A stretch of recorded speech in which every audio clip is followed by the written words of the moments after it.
Hello and welcome again to Amazing Mind. If you have just joined us, I have as my second guest, comedian Susanna Brisk. She also is a celebrity author of one of my favorite books, I'll Be the Death of Me. Take a look at Susanna. If she looks familiar, you have seen her in her appearance on her film called Hello, Herman. And also, you've probably watched her short films on themothershow.com. Now, Susanna, there's a legend about a guy named Diogenes, and he walked around planet Earth with a lantern looking for one honest person. Well, he can end his search. I know that I found an honest person when I read this book, I'll Be the Death of Me.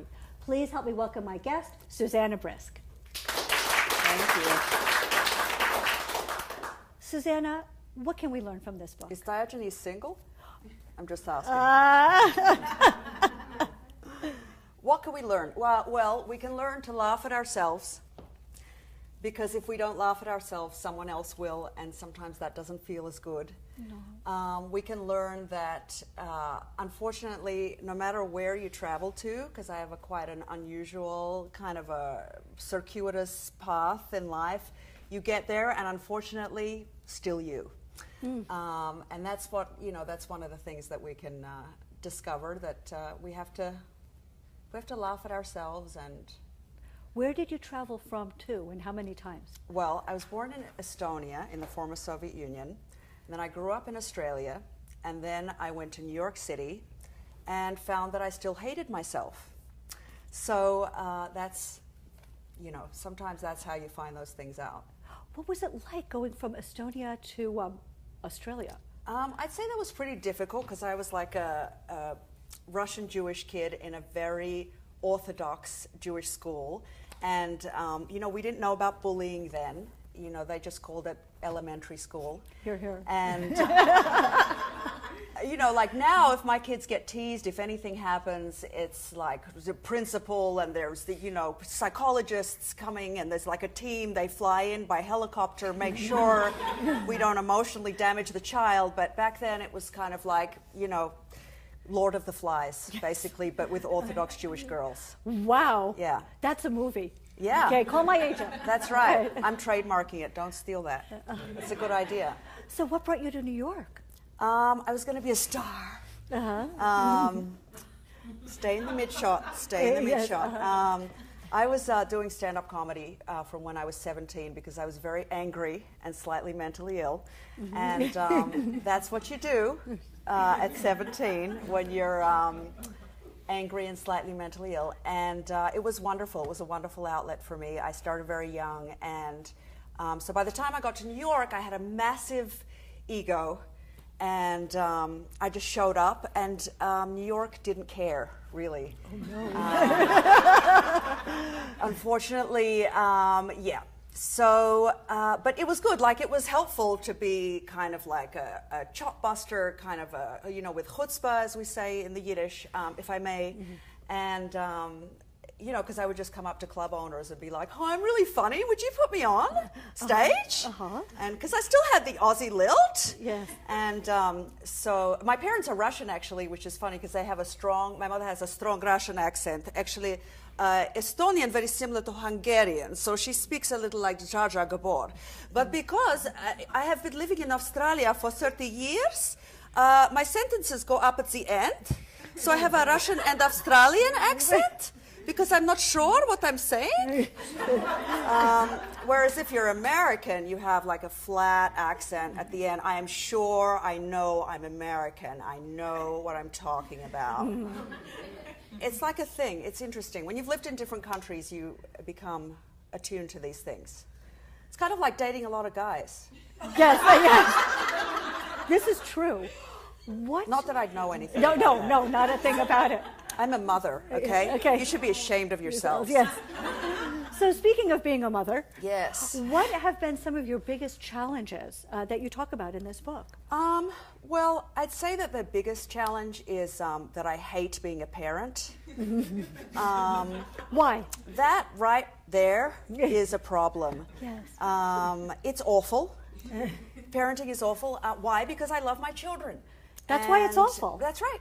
Because if I didn't love my children, you could put them in front of a trough in front of a video game and then a trough of some kind of slop, and let them, paw at it with their trotters and, clean their cages once a day, and that would be enough. But, sadly, when you care and you want them to be able to read at more than a 4th grade level, even though they are in 4th grade, but still, it never hurts to aspire, Jewish parents, you know what we're like. You just want the best for them. You want to give them guidance. And I look in the mirror and I think, don't be like me. Please, just do not end up like your mother. But I don't say that to them. Yes. But I do swear in front of them. Now, why do you swear in front of them? Pretty extensively. Because so I don't hit them. Yes. And I say, you should be happy I'm swearing. Because otherwise... That's right. Yeah, because it relieves tension.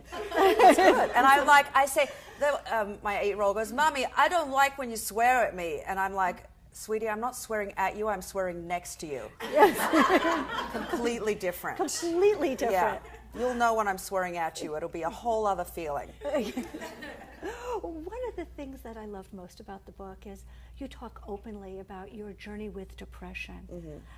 How does your humor, how does this book, what do you do to deal with the depression each and every day? Well, I'm going to say that I go with the 3 M's. Mm-hmm. So I would say meditation, medication, and another M word I can't say here, which is melototherapy. Melototherapy? Yes. Speaking of melototherapy. Yes. Have you ever tried hypnotherapy? Yes. Tell me about it. You actually just hypnotized me in the green room. Yes, I know. That's why I feel so great right now. Excellent. Yes, I got hypnotized because I suddenly had stage fright after like 6 years of stand-up comedy in New York. Why do you think that was? I think because I started to be authentic on stage instead of, like really being myself as opposed to presenting some kind of a, persona of something I thought people wanted to see or... and it just disappeared. So yeah, I'm very highly suggestible too, because look at my eye roll.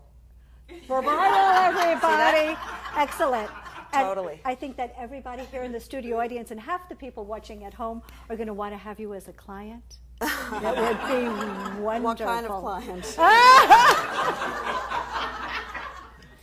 Can you hypnotize everybody into buying my book right now? Would it help?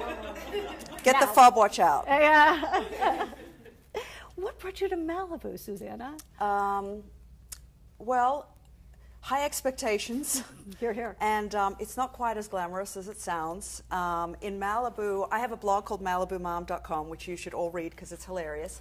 And one of the things about Malibu is that in the market, there's a part of the market that's called Kale Corner. And you see these moms, and they're standing in front of Kale Corner, and they're just obsessing about what kind of kale to get for their precious progeny. And I just think if only parenting were that easy, to just pick the right kale. So, I'm probably not the typical Malibu parent in some ways, but I do find that there are people there who are they've traveled a lot, they've lived big lives, there's not a lot of pretense. It's known to be like a wealthy area, but it's not all that way. There's a lot of middle-class people living in Malibu, and they're not so into, hi, here's my diamond, yes. This is my Mercedes, It's much more like the Ugg boots and in fact, you can tell a person from Malibu because the richer they are, the women, they will be dressed like homeless mermaids. That's how you know they're very wealthy. If a man is wearing a ripped T-shirt and some shorts and flip-flops, he's a billionaire, I assure you. They're the ones who are not trying. Yes. That's how you know. Being a mom, and now you have 2 sons. How old are your sons? My sons are 8 and 9. They're less than a year apart. I don't recommend having children at all, but especially not that close together. They're Jewish-Irish twins. And what is it like having kids that close together? They're very close. They're super close, and they also punch each other quite a bit. And that's awful as a mother. Just one of the other awful things that they don't tell you about. They're so close. But my younger one right now is in this phase of like, I don't want to have a brother, and so I don't know. I wanted to do this thing where I wanted to pretend his brother had died. Oh, God! But then I was against that, advised against that by a therapist. And 9 out of 10 therapists agree. That's Yeah. not a good option. Yeah, so I didn't go with that. But probably I'll try to give them like a week apart, and then they might, because they adore each other. But, you know, it's challenging because they're so close, and they have a lot of the same friends, and they're boys, so they don't really know how to communicate normally. No offense. Well, you're preaching but to that's the... how they resolve things. You know, course. like I see the girls in the playground sort of talking about, well, how does that make you feel? You know, they're like mini psychiatrists, whereas the boys are just, you know, football. Resolve it. You know, that'll resolve it. Yeah, that's right. Yeah. What can we learn about being a mom from your book that can help us through this journey, this awful, awful journey, to quote you? It'll be a how not to. No, I think, you know, I do go pretty deep in the book about the beautiful parts of motherhood. And I think the most important thing is that you got to be you. So if you're, you know, penny perfect, Cinderella with Disney birds perched on your fingers, and June Cleaver and all those people, and if that's really you, and if that's really how parenting feels for you, then you'd be that person. I am not that person. Most of the moms I know are not that way. So for me, like, expressing those moments that are so horrible are really helpful in, like, diffusing the pressure of parenting, because you know, we used to be in a village, and I used to just be able to be like, here, breastfeed my kid, or you know, service my husband, whatever. You know, it takes a village. And now, you know, we're in LA, and we're in our little pod, and we're by ourselves, and we're so isolated, and of course we have the internet, but you know, it's like I really hope that by reading my blog that people get those moments where they're like, oh, okay, I'm okay, I can go back, I'm not going to murder anybody for today, and that's what's important, is that, you know, be you, be authentic, because your kids will ultimately respect you for that. Although we'll see, they haven't written their own memoir yet, so we'll see what happens. I find on Malibu Mom, I can read about other people's experiences. I can read about other people's authentic experience. I can feel better. It's a way I read your blog to self-soothe, and then I can go back to being the stellar, wonderful, perfect, ding, parent that I am. Well, are you hypnotizing yourself into thinking that? deep sleep. Is that working? Yes. How's that go? And I feel better now. Good.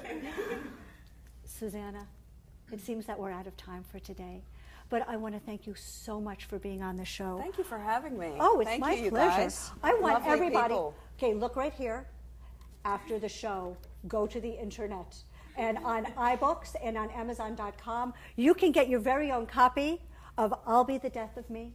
Be sure to go on MalibuMom.com for authentic, true, just very exceptional experiences, and that they are honest.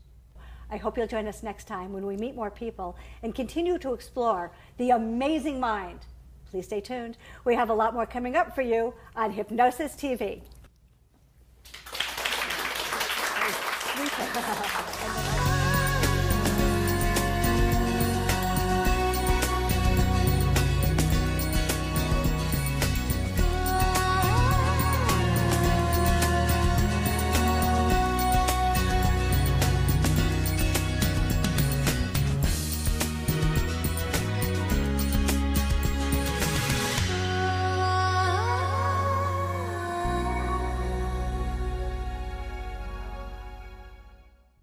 Mind. If you have just joined us, I have as my second guest comedian Susanna Brisk. She also is a celebrity author of one of my favorite books, I'll Be the Death of Me. Take a look at Susanna. If she looks familiar, you have seen her in her appearance on her film called Hello, Herman. We can learn to laugh at ourselves, because if we don't laugh at ourselves, someone else will, and sometimes that doesn't feel as good. No. We can learn that, unfortunately, no matter where you travel to, because I have quite an unusual kind of a circuitous path in life, you get